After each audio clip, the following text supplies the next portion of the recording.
It's terrible. I have the single. No, you can't admit that. Yes. No way.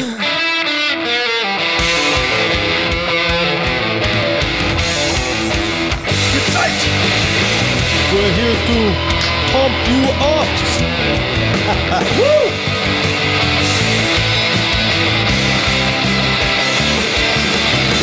Oh, what's that? Woo. Yeah. Hello and welcome to episode 31 of When Records Ruled, the podcast where we share our love of rock music and pop culture from the 70s and 80s and take a few B-side tracks down memory lane along the way. So get out those liner notes and give that Etch-a-Sketch another shake to erase your messed up stare pattern because it's time to hit the play button. I'm your host, David Norris, and joining me on this flashback musical road trip are my good friends Brian Strom and Lance Schwartz, who here had an Etch-a-Sketch. Oh, yeah. Is that what David Lee Roth said in that song off of Diver Down? What was he really saying? It sounds like Etch-a-Sketch. Catch as catch. Catch as catch. What does that mean? Which is it's a phrase. I can't remember what it means, but yeah. That was pretty good, Lance. Wow. But that was always the thing is Etch-a-Sketch, Etch-a-Sketch. Especially when you're 12 years old or whatever it was when it came out. He's talking about Etch-a-Sketches. Yeah. Yeah. Oh, cool. My Uncle Andy was a master on Etch-a-Sketch. Oh, yeah. He could do drawings of all sorts of stuff. Takes a special skill. Yeah, not a house or a block or anything like that. A block. Like I made a square. Yeah, right. Oh, Yeah, right. I got my coordination down to make a square and not screw it up. Right. I remember him doing an elephant. He drew an elephant. Wow. Jeepers. It's crazy. That was the little thing down at my grandparents' house that we liked to play with because we didn't have one at home. Mm-hmm. But man, it took so much patience. Oh, yeah. That's exactly it. I was just going to say I never had the patience to do anything real elaborate with an Etch-a-Sketch. I'd give it 15 minutes, maybe a half hour to try and do some stairs, maybe a few sets of stairs, but anything round or anything like that? Nope. Could do a Van Halen logo. I'm looking at your shirt there. That would be wearing a Van Halen shirt. That would have been I mean, if I had seen the logo back when I probably was playing with that. Yeah. All right, guys, today's episode is our periodic departure from reviewing an album, and instead we discuss something related to 70s or 80s music or pop culture. So in this rewind episode, as we affectionately call these, we will be walking through the 10 worst songs of the 1980s according to a Rolling Stone Readers poll from 2011. Now, even Rolling Stone defended some of these as decent songs. So to clarify, these are not our choices for worst songs. Nope. Although some people may agree that they're worse. They're bad, yeah. Yeah, that they're bad. All right. Should we get to it then? Let's get to it.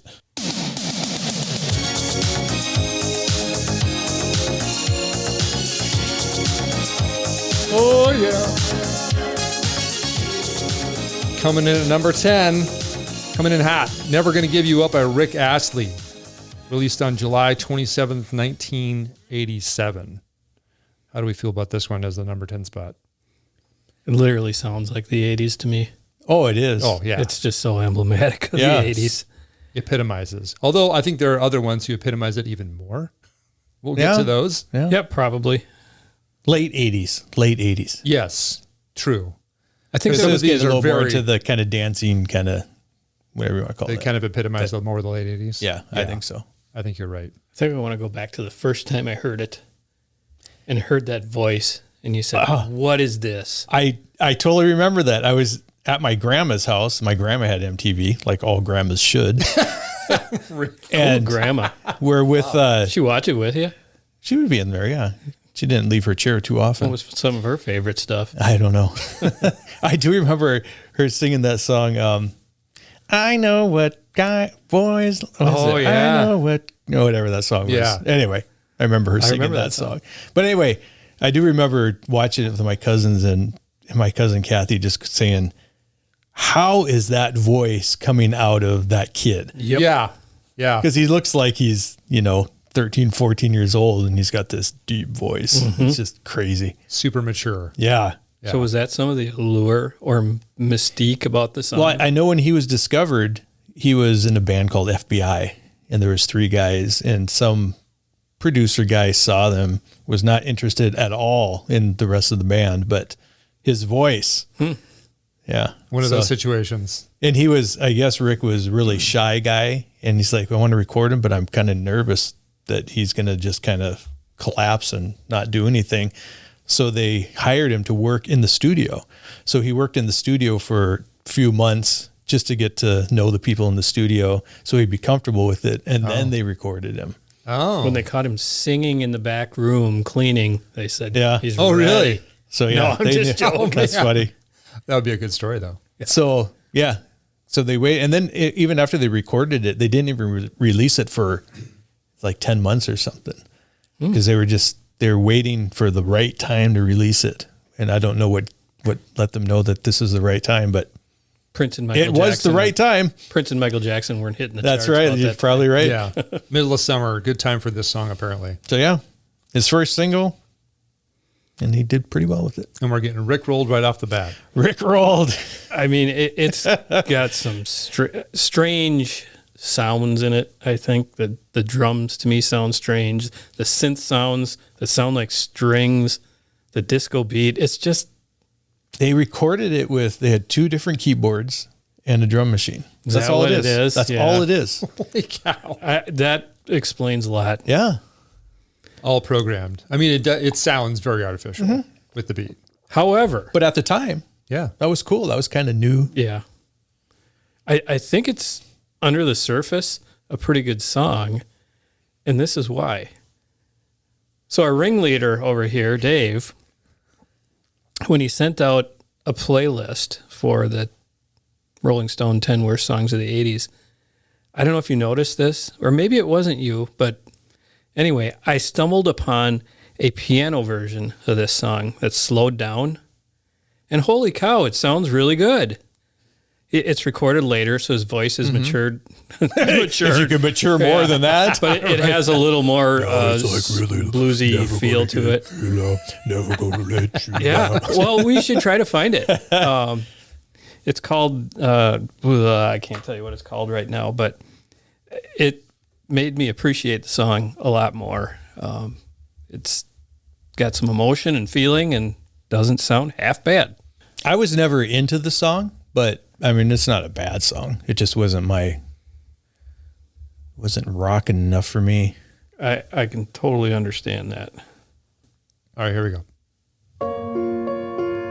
That's it? It certainly has a different feel. Yeah.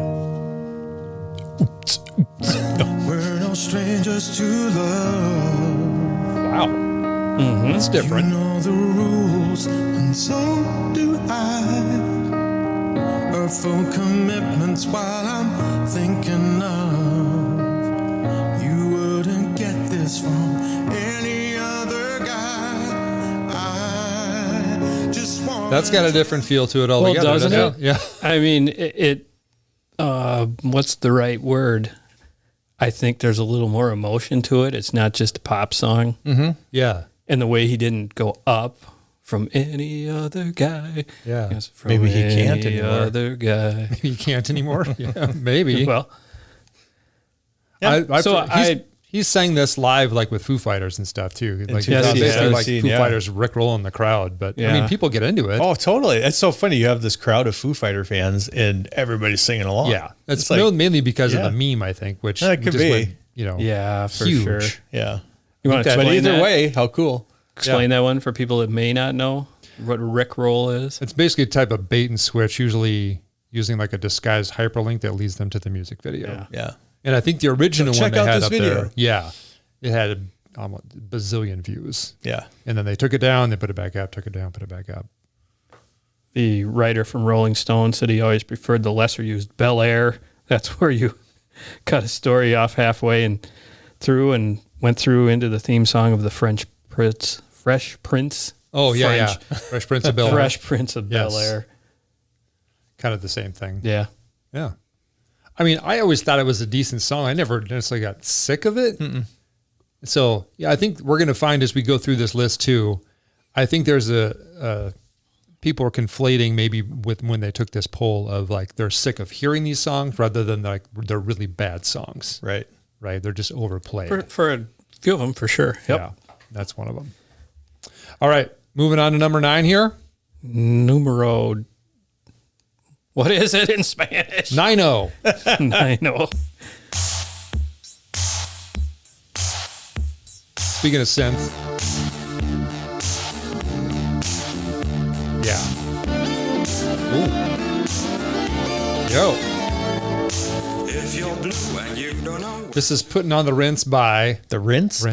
Putting on the Ritz. We'll just go with it. Yeah, Putting on the Rinse. I want to feel like I need to rinse off after I listen to it. Putting on the Ritz by Taco. And this is basically his one hit. Yeah, I think he was big in his other countries. Yes. Written by Irving Berlin, debuted in 1930. This Taco version was released in 1982. Yeah. I mean, it's basically a cover song. It is a Long cover time. song. Yeah, he's an Indonesian-born Dutch musician. I just think the song is way too long.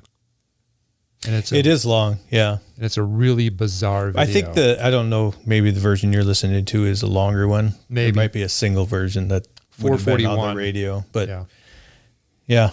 I don't know. I like it. You do? I like the remix. I mean, I was familiar with the Fred Astaire version. I mean, later on, at the time, I was like Putting on the Ritz. Well, I don't know what that is, but I mean, for making it sound really different and taking a song that is, 70 years old at the time or whatever, and doing something like that with it, that's pretty cool. I think you might have hit it on the head that, well, maybe not quite on the head, but you alluded to there might have been a group of people when this came out, young kids who had never heard the song Putting on the Ritz. Yeah. And thought, cool. Because it's hard to hate on a classic. Right. Yeah. But I do have a favorite version of this song. Fred Astaire. You got a different version? I have a different version that I like. What's that? It's I'll let Dave play it here. Oh, boy.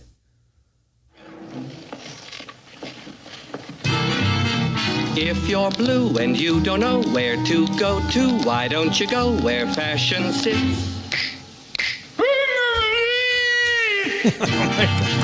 Is this Frankenstein? It's from Young Frankenstein. Young Frankenstein, yes. Okay. From 1974. Yes. When they saw this on the list, that's the first thing that popped in my mind. Have you guys seen that movie? Yeah. It's so funny. In fact, I might have to go home and watch it tonight. Good stuff. Oh, man. Gene Wilder, that was one of his. Yeah. Well, I don't know if Willy Wonka came out before. I think it probably did come out before. But anyway. I would say after, but I don't know. I don't. Right about the same time, maybe. Similar era. He looks the same. Yes. Yep. Watching a little bit of the video there. Yeah, it like I said, it's a classic tune, but I think there's some really weird sound effects. There's like bells and totally weird. It's kind of corny in spots, and the guy, his real name is Taco. His parents named him Taco. So yeah, it's not like a stage name. And he was like a lounge singer. And I can see that. A jazzy lounge singer, and he comes across as being able to do that in the video. In the video, you could see that he's an entertainer. Oh yeah, I mean, he's totally that guy. Yep. But I remember seeing that video, and that was creepy. It was. That guy is creepy. He's just looking at you too on the camera, and just it felt weird. And like he probably looked like he was like 40 or 50, and he was probably like in his early 20s or something. The makeup and the weird. Yeah. Yes. I do kind of remember hearing this on the radio and kind of getting into it. When it came out originally, it was very popular. Yeah. I was telling one of you two that we didn't have a prom, but we had something like a prom when I was in high school, and this was the theme. Putting on the Ritz was the theme for the year, and everybody got their tuxes on. And I remember a buddy of mine, his dad had old street rods, but he had one that was can't tell you what it was, but it looked like a Putting on the Ritz car. So it was parked in front of the gym where we had the event. So cool. So it was definitely part of pop culture in 1982, 83. Yeah.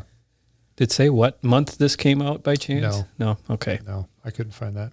I know that Irving Berlin, who was one of the writers of it, he was the oldest composer to hit with the top 10 song at the age of 95. Holy cats. When this came out. That's really? crazy. Yeah. Wow. Impressive. So that is impressive. It's a very old song. Yes. And good. I mean, yeah. at its core, right? That's right. I mean, interpretation for the time. So Yeah. There's a few songs on these lists that when my kids were little and I made them a mixed CD, yeah. I threw this song on. Did there. you? Yeah. So they know this well. So they know this one. So they would not agree with this being Probably not. one of the worst songs of the 80s. I like the song. Yeah. All right, moving on to the next one here.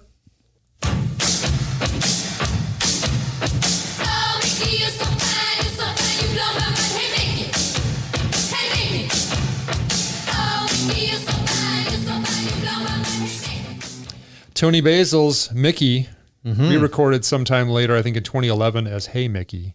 This is the original one, though, I had to find. Nice. Right? You know, the beginning of that song reminds me of another song. Really? Slow it down just a bit. Yeah. It sounds like Come Twisted on, feel it. Sister. Oh, Yes. yeah. We're not going to take it. Yeah. Yeah. That's funny. Actually. So this was released in January 3rd, 1982. So some of these are pretty early on here. They're putting on the Ritz, 82. This was 82. It has a different sound than maybe some of the ones that were released in the later 80s. Well, you know what? After listening to this a couple times, I don't mind this song. It's kind of new wavy. It is new wavy. It's not a bad song, when it's stripped down. And did I hear there was another band? Yeah, Racy. Racy was the one that recorded this I originally. listened to that so it's version. a cover. It was called Kitty. Yep. Instead of Mickey. Yep. But yeah. From 79. So it's not that much earlier either. And she was older. Now, when I say older, she was probably in her 30s when this song came out. Yep. Because she was doing choreography stuff for lots of people in movies and stuff, like for the Monkees and stuff. And Really? Yeah. Wow. I mean, so she was in a lot of movies. So yeah. She was in movies? She was in movies. I'll Like go back small and look bit that up. parts and stuff. Yeah. Let's go back and look that up now. Yeah. I do remember hearing this too on the radio as well. Oh, totally. Yeah. And I actually liked it when I'd hear on the radio. I'd listen. I think if you took the video away, I think the video is what kind of made it maybe a little cheesy with the cheerleader thing. But it's pretty iconic. It's very I don't iconic. necessarily like the video, but it's pretty iconic. Yeah. But I didn't watch the video when I listened to it. I just listened to the song. It's like, not a bad song. Yep. No. It's got enough variety and changes and things. Yeah. Yeah. I like the guitar. I remember at school at the time, all the cheerleaders were cheering to this song. Oh, really? Yeah. They'd have to have, like tryouts for cheerleading, and you had to come up with a routine. And so this was a song that was used quite heavily at this time. And if you haven't seen the video, You'll know why. It's basically all cheerleading. cheerleading. Yeah, because she was a cheerleader. Yeah, she was a And so cheerleader. Yep. And why not incorporate it into the song? Yep. I mean, it kind of lends itself to that too. Totally. Yeah. And how many times does she say Mickey in the song? Good Oh, I question. don't know. Ready? How many? 61. That's a lot. Yeah. A lot of Mickeys. Maybe that's the one little cheesy part of it. I don't know. I can't remember I listened to Kitty by Racy. Yeah. I think she came up with the clapping part and all that stuff. I can't remember if that was That wasn't in the Yeah. original one. Yeah. I think there's a few other changes, but Yeah. that was the big one. Did Other she than have the any name other change. hits? No, I don't think so. I don't think so I either. remember there was a song from that album called Shopping A to Z. Oh yeah. So that was not nowhere near this. But That is a funny video. It is. Yeah, It she's is. like 9 months pregnant Yeah. and walking through the store with a kid in the cart, and Yeah. yeah, it's funny. I don't think I've seen that one. Yeah. It's good. Hold that up. And I remember she gets to Z zippers. She goes through the whole alphabet naming stuff that she's shopping for. It's pretty good. Good memory. Moving on to number 7. I'm sure a lot of people maybe disagree with this one being on the worst list.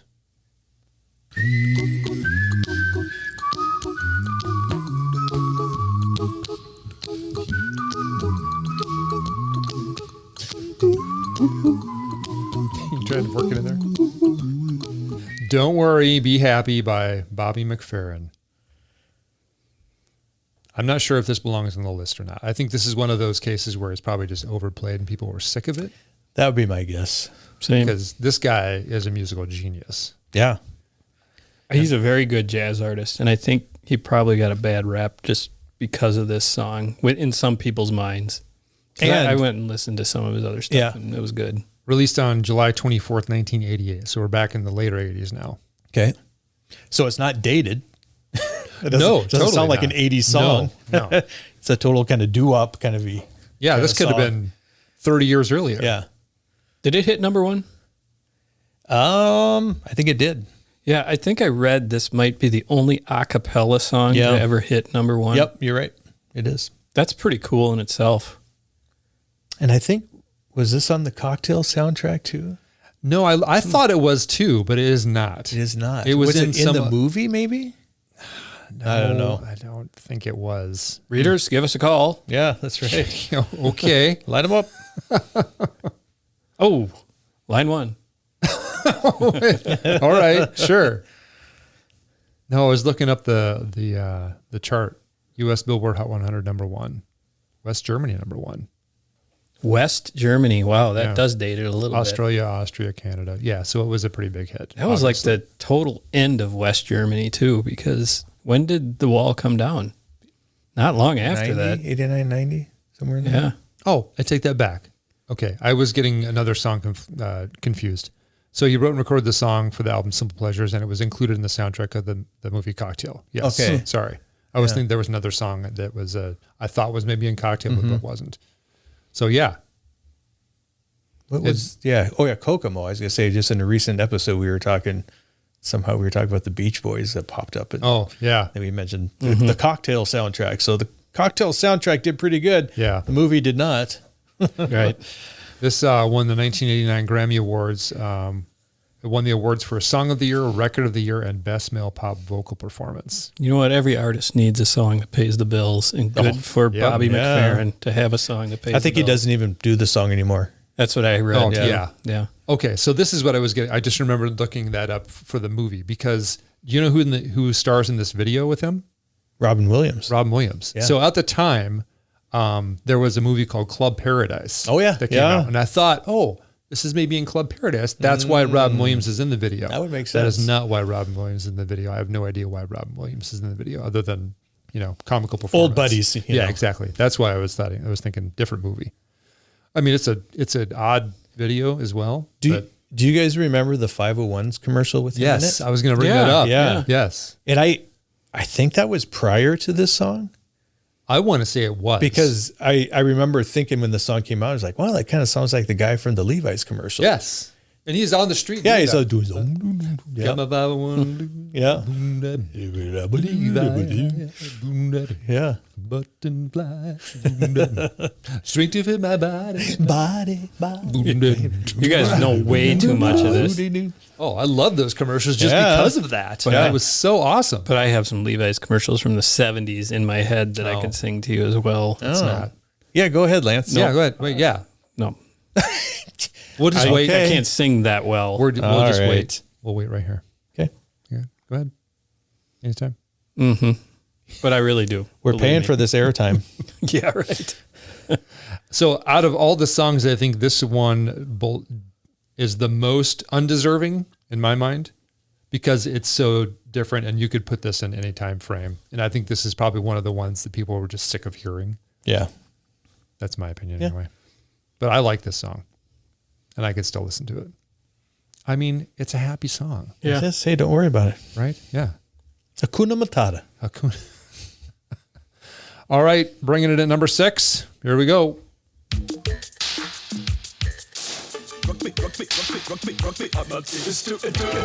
Yeah, listen to this with headphones on.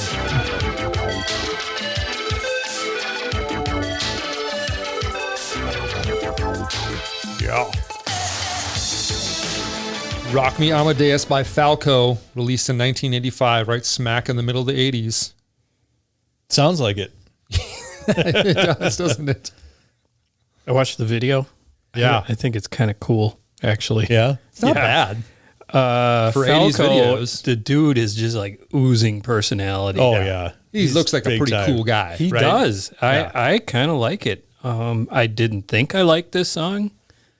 Like when you first sent this whole list out, I'm like, God, this is a bunch of garbage. But You were agreeing with it. I was. And now you're But being swayed. Then Dave said, watch some of the videos. Yeah. And I thought the video was really cool. Yeah, the song I remember kind of that. grows on you. For being early MTV videos, I mean, that was a pretty decent one, Yeah. I think. comparatively. Well, yeah, by this time MTV had been around for 3 or 4 years, so people were getting like, we got to do something a little more serious. Yeah, don't be so literal with everything. Yeah, right. The bikers with the Mozart crowd.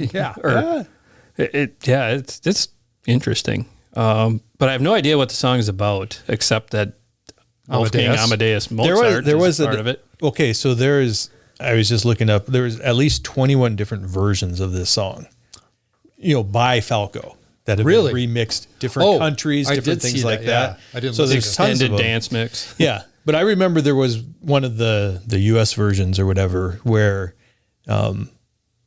during the song, a guy is like reading like facts about Mozart. He was born at this time, blah, blah, blah, blah, blah. I remember that now. Oh, yeah. I remember that. Was that on the single? I remember hearing that on the radio. Yeah, it was on the radio, yeah. Yeah. So you kind of got the history of Mozart and what he did and everything. So that's what it's about, Lance. So it's just about Wolfgang Amadeus Mozart. Right. Interesting. And he was inspired by the movie that had come out shortly before. Amadeus, the movie. Right. Yeah. Which is a great movie, too. Yeah. I totally forgot about the whole facts thing because I think the version I was listening to didn't have that. See, I within the past year or so, I heard it on Casey Kasem's Top 40, and they played that version. I'm like, oh, yeah, wow. To date, this single is the only German language song to peak at #1 on the Billboard Hot 100, which it did on March 29th, 1986. Also, and then we all know what the #2 one was. Yeah. 99 Love Balloons? Yes. By Nina. Yes. Yep. I want to say I just looked at my singles. I only have like 15 singles, and I thought that was one of them. I think I know one that you did have that's on this list, but don't get ahead of yourself. Don't get ahead of yourself. I want to say I did have that single at one point because I think it had the original language version on the flip side, like English and original language. So no Scorpion song ever made it to #1, huh? No, I think German language. In the language. In the language. German, yeah. Because she Just German sings in language. German. Yeah. Yeah. Not German band. Right. Oh, there's got to be some polka out there that went to #1. Yeah. Maybe. On the polka billboards. He also originally You're the recorded best. Der Kommissar. Yes. What? Yes. Yeah. We know the version by After the Fire, but it was Falco, yeah. So that was After the Fire is a cover of this. It's pretty faithful to this. Oh, totally. Actually. It is. There's a little bit of nuance there, and obviously English. I remember years ago when we're ripping stuff off of the internet before there was music services and stuff. Was it LimeWire?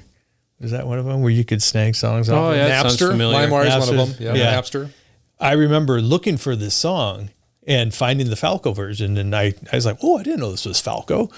Yeah. But yeah. I didn't know that. They're either. very, very similar.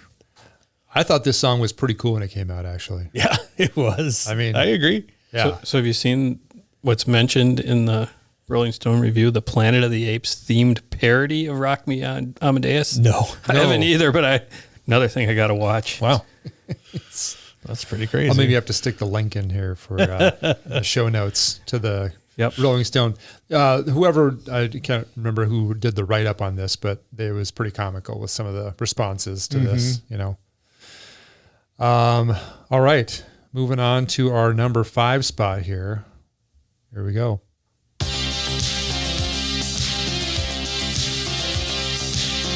Okay, Dave, was this one of the singles that you had? This is one of the singles I have. Woo! Because I wanted to dance if I wanted to. Yeah. With the safety dance, Men Without Hats, released in 1982. Now we're back to 82. Yeah. A lot of people didn't like that year, apparently. I guess not, man. That was... Well, it was a very, what do you call it? Experimental time. I mean, kind of the new wave thing was kind of catching on, and people are coming up with all sorts of different stuff. And I just thought of this. If we go back to the Mickey song, was she the one that was dating one of the guys from Devo? That would be cool, but I don't know. Dave's all over it. Devo member Gerald Casal, I don't know how to pronounce his last name, and Beza were in a relationship at the time. Oh, so they were in 74. Okay. 74? 74. Wow. Yeah. See, she's old. Very. She is... or he was robbing the cradle. You want to take a guess how old she is today? 81. Boy. 80. 80. Unbelievable. Born in 43. Yeah. Wow. That's my parents. I'm not No doing the kidding. math on how. Yeah. Good for her. Yeah. So, yeah. Okay, now back to the safety dance. Yes. Emblematic of the 80s. Song is awesome. Yeah. And the video is oddly entertaining. Oh, my word. Yeah. It's like what Yeah. you're walking through this medieval village. Yeah. This Renaissance town. And Strange cast of characters. the lead singer is the only member of the band to appear in the video. Yeah. Right. And you're like, why? Why? Yeah. Where's the rest of the band? Nope. You know what this song's about? I didn't know what it was about, honestly, until I had to look this Well, up. I had assumed, like, I'm sure a lot of people did, it was about safe sex. Oh, yeah. That was kind of what I assumed Really? it was. Yeah. Wow. We can dance, quote, dance if we want Yeah. to, right? Yeah. Kind of ruined it for me. I thought it was like a. But that's not what it is, No, Lance. no. That's what we No, thought. I thought What it it's was like really a about. But what it Footloose is sort of thing. about pogo dancing. Yes. Woo! Protest against bouncers prohibiting people from pogoing in the 1980s, that new wave music clubs. So that's like where you're dancing you're just jumping up and down with your arms to your side. Kind of aggressively jumping I into guess. people is the Probably. early mosh pit. Kind Early of slam thing. dance, maybe. Yeah. To new wave music. So yeah, he got kicked out of a club for doing the pogo dance to the song Rock Lobster by the B-52s Perfect. and went home and wrote the song. Good for him. We can dance if you want to. That's right. You could leave your friends behind. And then the legacy was carried on with Jump Around. And I didn't realize during the video where they do that thing with their arms. The S. I didn't Yeah. realize that was an S. Either did I. I had no at idea. first. But we used to do that a lot. We just really? gotta go to people, you know. Yeah. And you're doing the safety dance I'm doing the safety dance or something like that. Yeah. I mean, obviously, if I own the single, I like the song. Yeah. So this should not be on the worst song list, in my opinion. So I can't remember the lead singer's name, but he felt that his band was a punk band. Really? Yeah, isn't that interesting? I wouldn't consider No, them a I wouldn't punk either. band at all. But maybe he thought he was Punk is about attitude. aggressive. I don't know. Heck, maybe he thought he had the attitude. Yeah. Ivan Dorashuk. Yes, that's the guy. Yes. And you know I'm big on no fade out endings, and there's a no fade out ending. Yeah. It's a cool ending. Woo! Yeah, I like it. I like it too. I think I talked about this in a previous episode where in the late 90s or so, I was buying these 80s CDs that had compilation CDs of just 80s songs. Yeah. And this was one of them. And, probably about 4 or 5 of these songs on this list were on some of those CDs that I bought. Yeah. The greatest hits. Yeah. I was getting back into it. It's like, yeah, this is great. I remember this song. It's a modern version of K-Tel. Right. Yeah. Yeah. Because it was like hits of the 80s and there's like volume 1, 2, 3. I mean, it's probably up through like, 15 or something. One they were selling on late night TV. Yeah. The whole set. Oh, I bought one of those too. The 10 CD set? Totally 80s. Yes. It was called. It was a 2 CD set. I think I remember that. Yeah. So most of these songs are I have on some sort of compilation somewhere. Moving on to our number 4 song.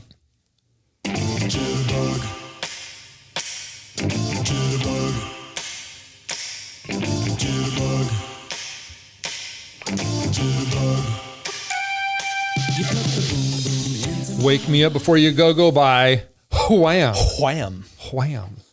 Released on May 14th, 1984, right in the middle of the 80s again now. Anybody a huge fan? I think I had, what album was this on? Does I it can make picture it big or no? What was it called? Wham. I can picture it. I think I had the album. Was Careless Whisper on this album too? Could be. I don't know. I never had it. Make It Big. It was Make on It Big. Make Yeah. it big. Yep. Yeah. I remember. I don't know if before this they were known as Wham UK, Yeah, I think that's right. and I don't know if they had any albums before that, like before this one, or if that was just their name remember. before that. I don't know. I'd have to look that up. But I mean, George Michael. Briefly certainly- known in the US as Wham UK. Yeah. okay. Yeah. George Michael certainly was a character, or I don't know, character is right. But Personality. yeah. He got a big personality. Yeah. And I mean, he was huge after Wham. Yeah, he Or was. huge on his Yeah. own. Does anybody know who the other guy was in Wham? No. No. There's another guy. Yeah. Yeah. Did he have a So when did he went have a solo, it career? really wasn't that. No, you think he went into race car driving? Made a bunch of money and bought a race car? sure Good did. for him. I'd probably do the same thing. Andrew Ridgely. Richard, I've heard the name now that you mention it. I don't know. It's a catchy tune. Oh, it's totally catchy. I mean, whether you like it or not, it's going to be stuck in your head for a long time. Yeah. Bubblegum Pop. Bubblegum Pop. Yes. It's good 50s, 60s sound to it. Jitterbug. Yeah. I mean, really. And that's from the 30s. Yeah. Jitterbug. It's kind of corny, though. It is corny. I don't know if I don't hate it, but I wouldn't go. He came up with the song for, he wanted his mom to wake him up before she left. And so he left her a note that said, wake me up before you go. And then he actually wrote go twice, go. He's like, no, he wrote up twice. He's like, wake me up before you go. And this was a note that he wrote. And Really? I was like, oh, that's kind of a good idea. And that's how he came up with the title for the song. That is the weirdest thing. Yeah. That's a little ever heard. accidental. Yep. Wow. Hey, that sounds like a good song title. So, did you hear that? Well, maybe you read the notes because you told us to read the notes. Yes. The Rolling Stone The notes. writer said, the choose life. He said, I always thought it was a pro-life message. Quite the opposite, actually. It was not a pro-life message. It's the shirt's designer is pro-choice and relates to respecting life by shunning violence and war. Yeah, I thought it was an anti-war kind of okay. shirt. Yep. Interesting. But I remember seeing that too. And I'm thinking, oh, that's interesting. What a guy. Yeah. Yeah. Yeah. Right. The video is very 80s. Which Actually, I don't. Oh, man, the this is the one of the clothes. videos I did not watch. He's got the shorty shorts on. Oh, really? Oh, very colorful. I mean, it's an 80s. It's a Wham video. It's a Wham video. Yeah. It's a happy video. It is a happy. Everybody's dancing, having a good time. Yep. I was not a huge fan of Wham when they came out. Dude, I can't I say I'm a wasn't huge either. fan of Wham now. But How about George Michael? No, No. not really. Not really. But I will say one or more of my kids danced to this song, a little song and dance group at their high school. Yeah. Shout out MVL. But that's one of the reasons I can, tolerate the song pretty well. I'm going to give a shout out to Jim Sumby, Yeah. who is a Wham fan. I'm sorry, Jim. I know. Sorry, buddy. We went out to dinner. I hadn't seen him in years. And we went out to dinner just a couple years ago. And somehow we were talking about Wham. And he brought, I just love Wham. Oh, they're so good. And he's singing some songs. Then we go out in the parking lot to leave, hop in the van, turn it on, and this song's on the radio.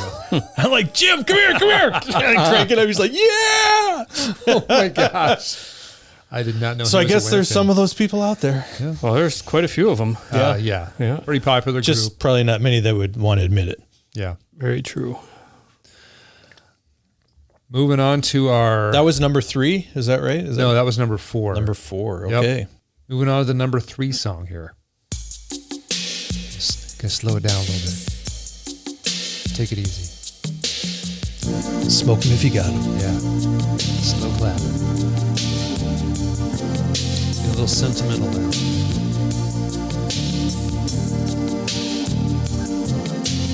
Never seen you looking so lovely as you did tonight. This is The Lady in Red by Chris de Burgh. Mm-hmm. This came out in June 20th, 1986. Okay. Pretty sappy song. Sappy song. Went up to number 3. Number 3. Okay. Yeah. I didn't have that info. Straight up. Taken from the 80s. Yeah. Totally. Best song on the list, in my opinion. Ooh. I like it. Wow. I think it sounds a little like the Cars at the beginning, too. Yeah. I can see that. Take Yeah. Me Home. Yeah. But I think it's a really great, heartfelt love song. The guy wrote it for his wife. Mm-hmm. He saw her at a party, but didn't know it was her. Saw this lady in The red, red dress. Yeah. and was like mesmerized, and she got closer. Oh, it's my wife. My wife. So he wrote the song. Who's the hottie? Yeah. Oh, hey, I'm married to her. It to me, it's also kind of a modernized version of Eric Clapton's "You Look Wonderful, Tonight." Yeah, there is a little of that. Yeah. Yeah. I mean, I really like it. I've don't- always liked this song. I don't know any other songs that he has done. You do. I do. Tell Don't me. Pay the Ferryman. I don't know. I think if you played it, you'd say, "Yeah." Is he I remember more that. like of a jazzy artist? No, more like Paul Carrick sort of Okay. character. Yeah. Yeah. Go ahead. I was going to say this song on the list is one of them that I really can't listen to much because I'm maybe just burned out on it. It never really resonated with me very well. Yeah. I don't I don't think I was ever burned out on it. I don't remember hearing it that often, but I'm familiar with it. But I did read a quote from somebody who said, it's the gushing women. The song is the gushing love song that women long to hear, but never hear their men say. Yeah. Take note, all of us. I was previewing a bunch of these for my sons and my wife was really liking this song. Yeah. See. Why is this on the list? This is an awesome song. The dude is proud to be with the woman. I mean, it's pretty good that way. It's a decent song. Was this in the movie The Man with One Shoe? Man with One Red Shoe? No, I just can't. I don't know why I thought that. Apparently, though, it was Tom Hanks. It was in a movie. I was reading this, The Woman in Red, with Gene Wilder, and there is a scene. I don't remember who the woman in red was, but Don't remember another that. Gene Wilder movie. I love Gene Wilder, so got 3 movies I got to watch. Wow. You're going to have a late night. Yeah, You going to make it into work tomorrow? maybe not. All right, let's move on to our number 2 song here.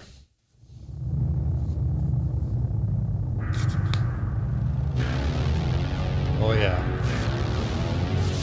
Get pumped.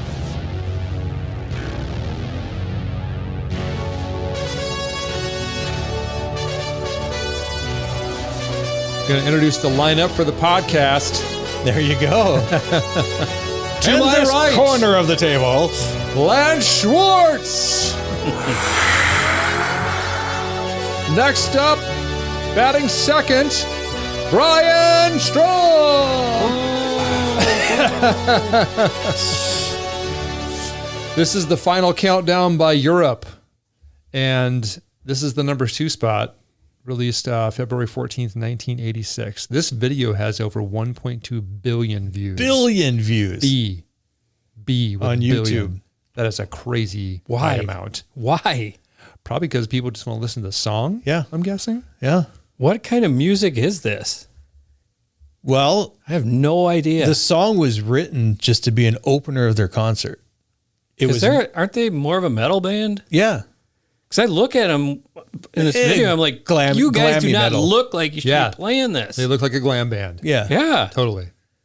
But yeah, it was never meant, they never thought of releasing it as a single. I think that was a record company idea. Because it's a long song. Yeah. They just wanted a big build up and then boom, come out and hit the stage. So that was what it was written for. Huh.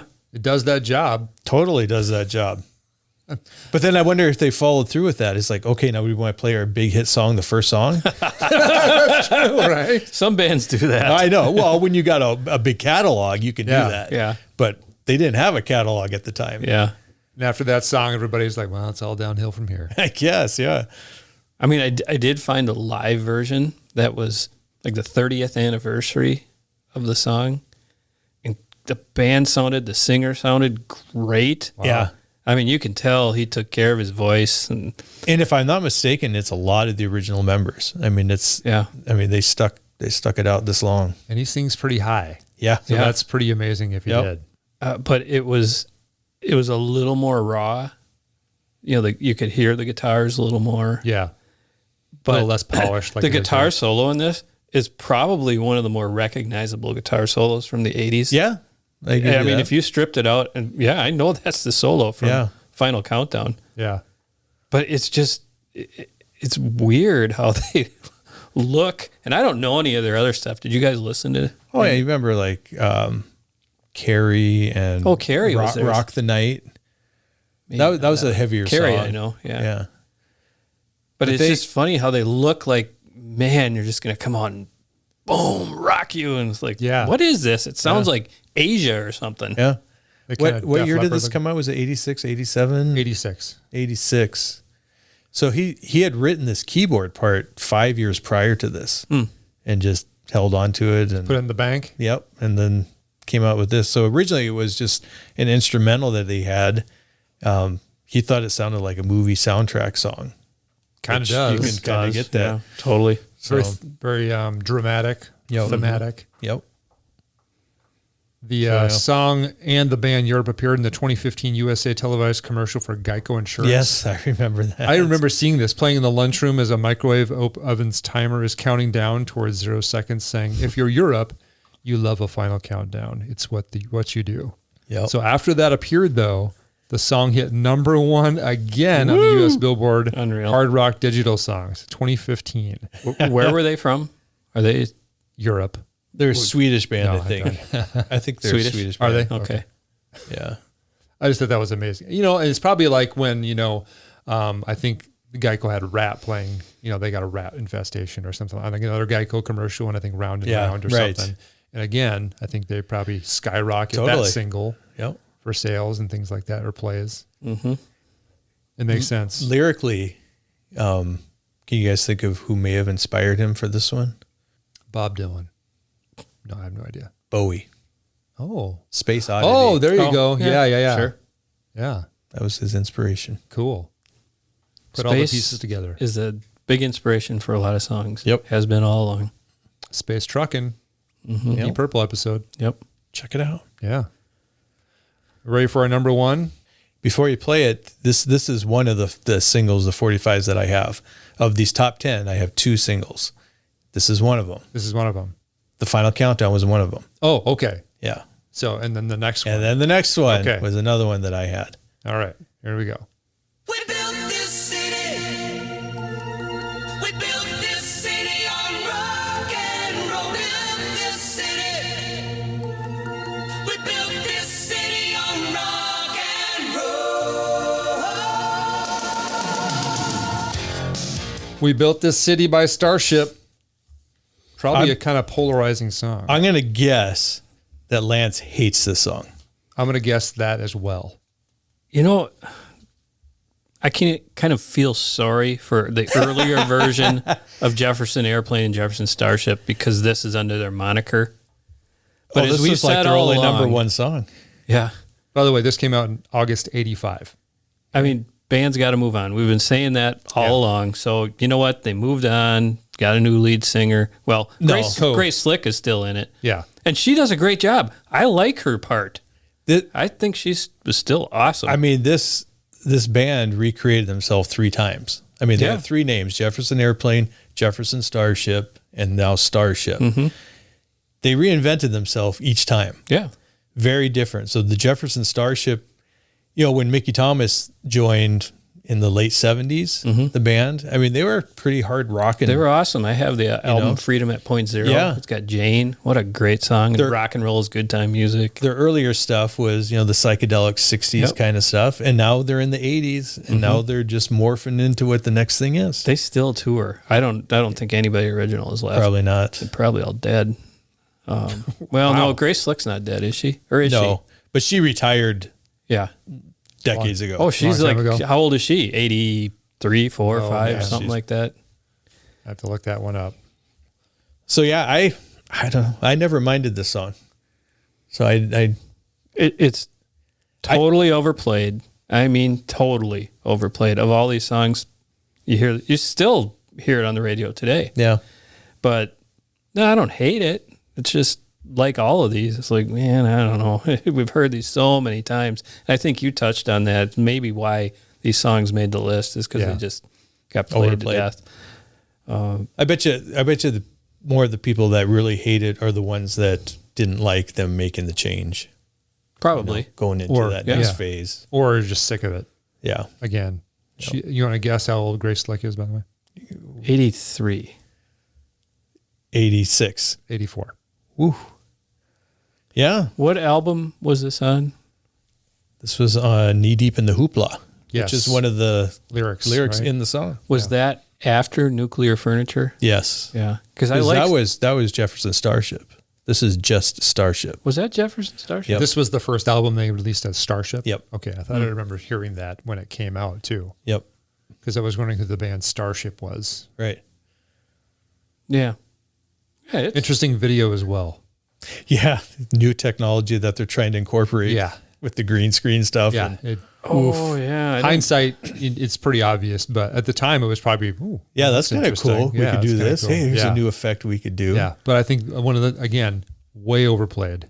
Even even at the time, I was like, all right, this is just, I'm just so sick of this song. Even soon after it was released, within a year. I think it's an arena rock. You hear it at sports events today. Yeah. Yeah.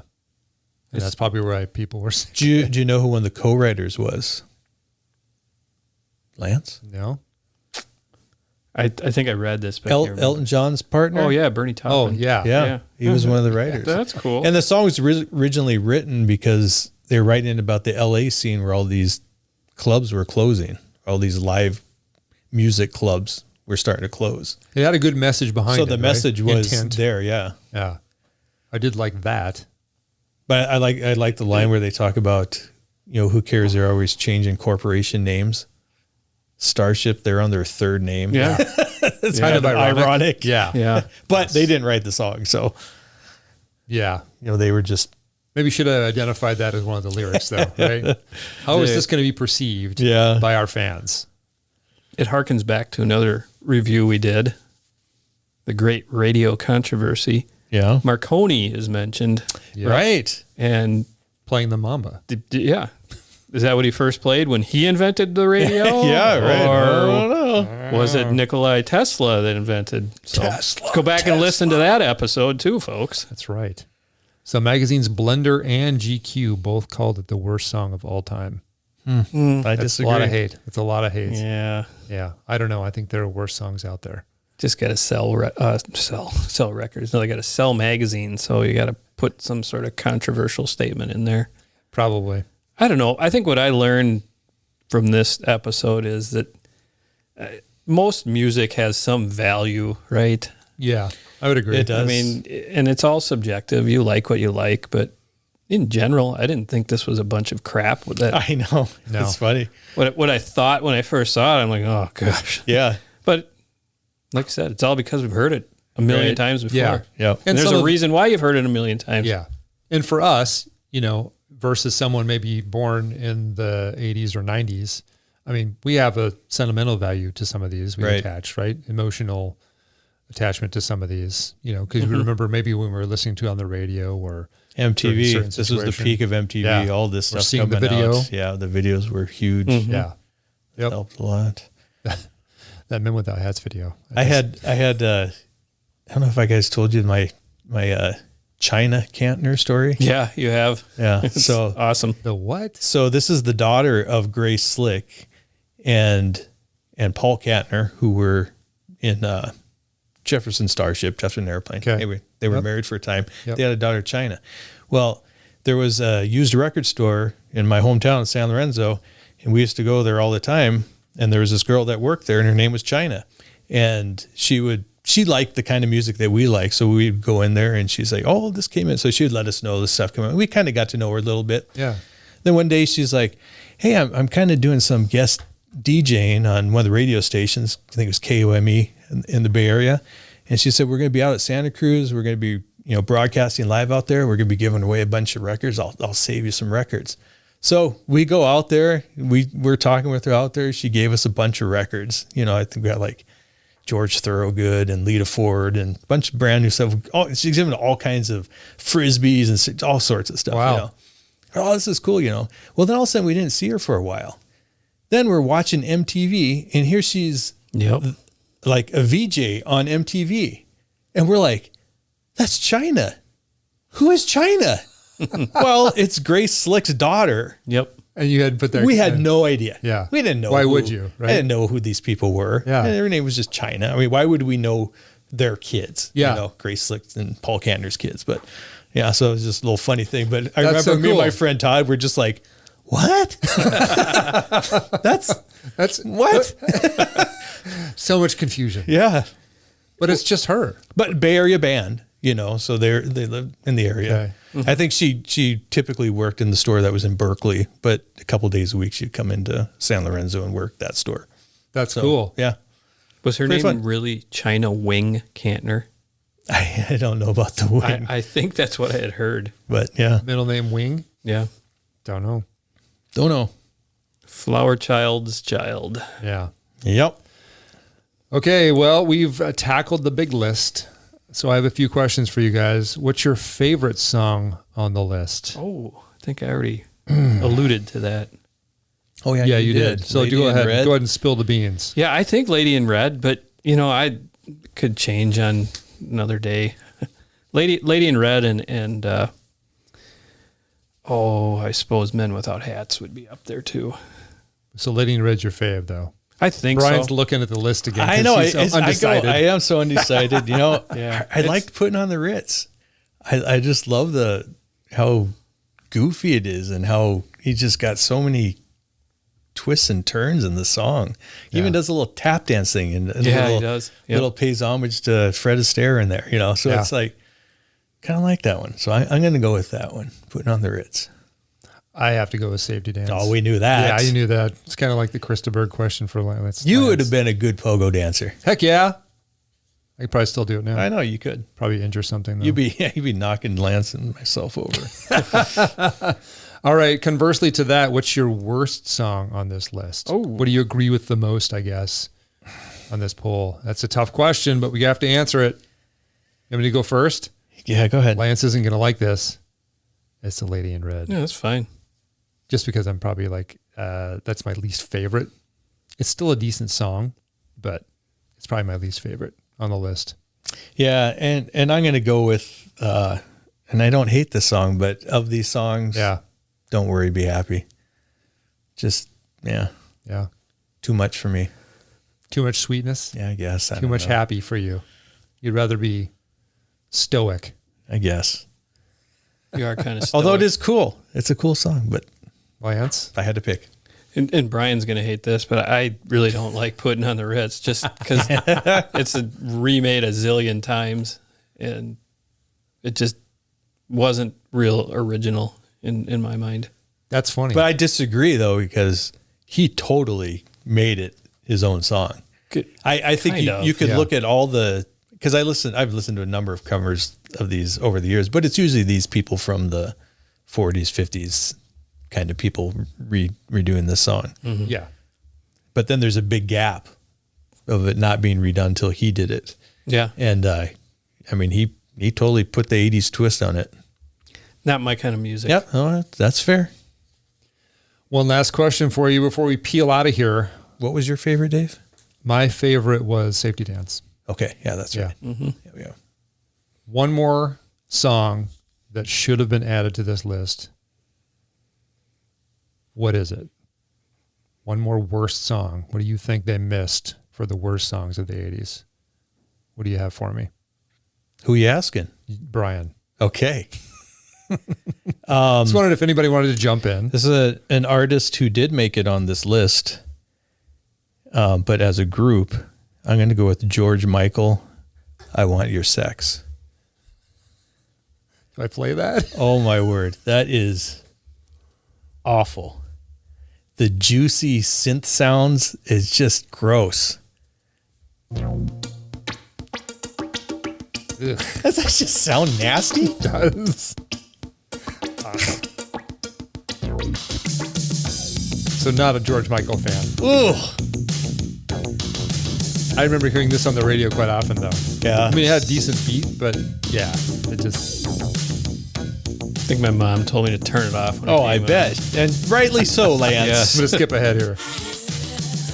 But she kind of liked Prince. She never told me to turn Prince off. Oh, really? Yeah. She was a Prince fan or no? I think it was just because Prince was from Minneapolis. It was pretty homeboy. big. I would agree with that, Brian. Yeah. That does not. Ugh. That should have been on the list. Lance, how about you? This was so it's Touch Me by Samantha Fox. Oh, It's terrible. I have the single. No, you can't admit that. Yes. No way. Oh, yeah. I think it's just because you thought Samantha Fox was kind of cute. I thought this was, oh, heck yeah. Yeah. I mean, she's on the cover of the single too. But yeah, I mean, I kind of liked the song when it came out. Here's what it sounds like.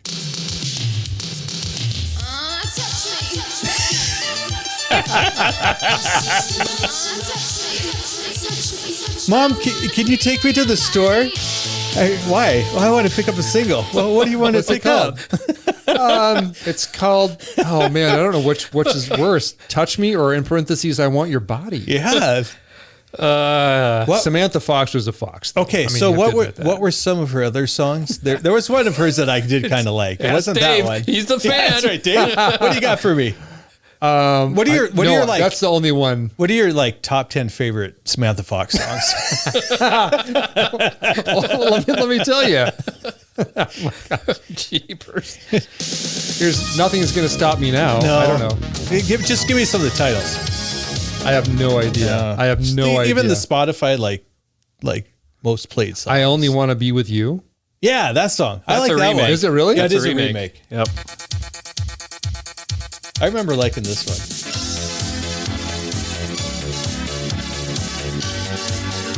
This is it, huh? Yeah,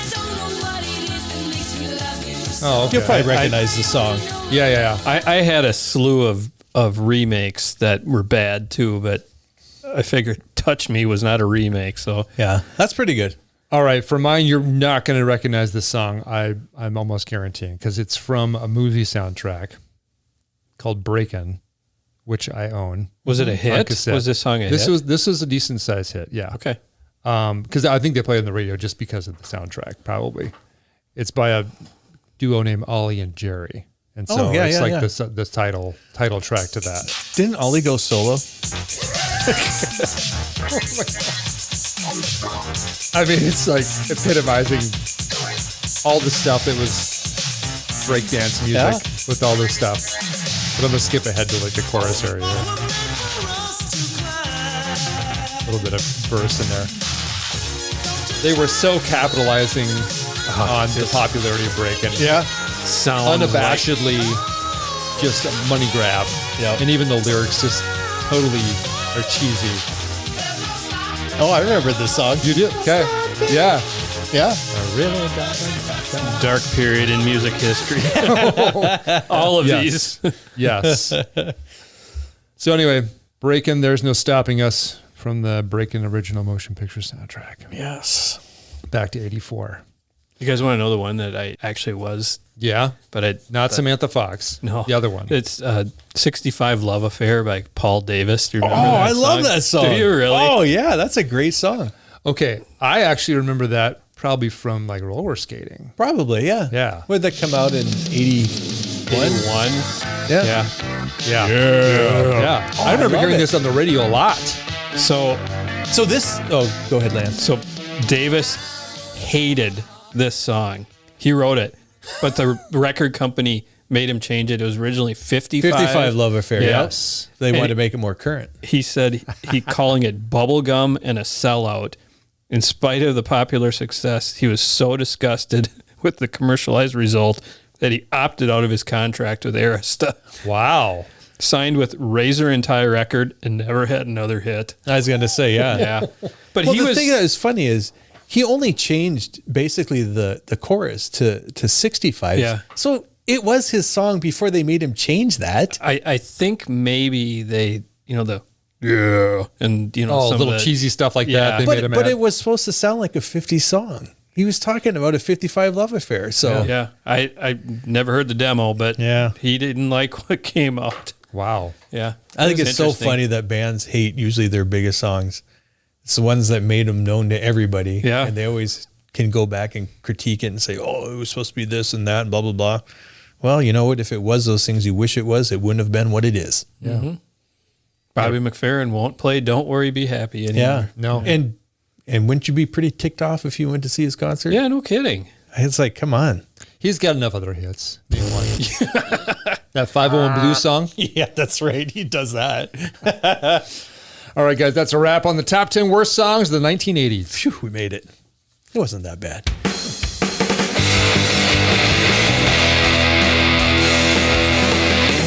All right, guys, that will do it for today. In our next episode, we're reviewing the album Long Cold Winter by 80s rockers Cinderella. If you missed our previous episode, we talked about the REM album Green and had a Remember When segment on Pop Rocks. So if you love ASMR, oh, wow, that's a really good impression. It's like you had Pop Rocks here. Did you still have the packet? Very much like, that's right. Still in my pocket. That's right. It's kind of sticky, but Oh, man. Find Oh, a boy. case of that stuff, man. Well, they sell them in town, so go grab them. Really? I think they do. So if you haven't to, well, I can't even talk like that. Pop rock's it's going in hard. my mouth. Yeah. Yeah. Mouthful of rocks. If you haven't listened to that episode yet, do yourself a favor and go check it out. Hey, and you 80s music friends, maybe do this. Send us your least favorite song of the 80s. Hey, there you go. One of the platforms. Yeah. Love to hear from you. And we want to thank you for your continued support and encouragement of When Records Ruled. Please continue to tell your friends to give When Records Ruled a follow on all the platforms that we are on, and it's all of them, I think. Haven't found one we're not on yet. You betcha.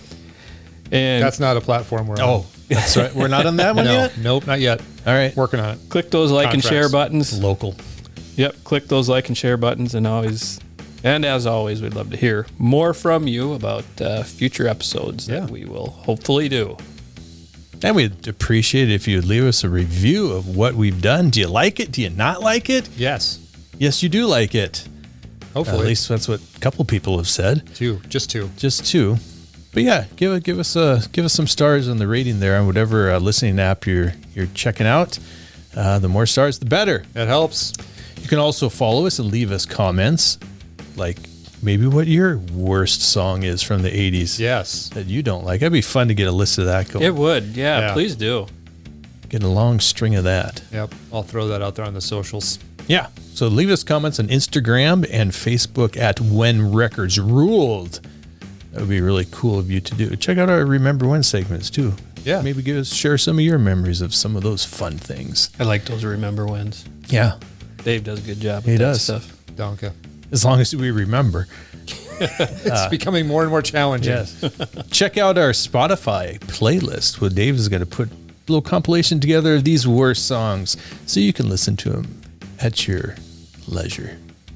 And remember, we're not music critics. We're just three guys who like talking music. Thanks for listening, everyone. We'll see you next time. See ya. Later.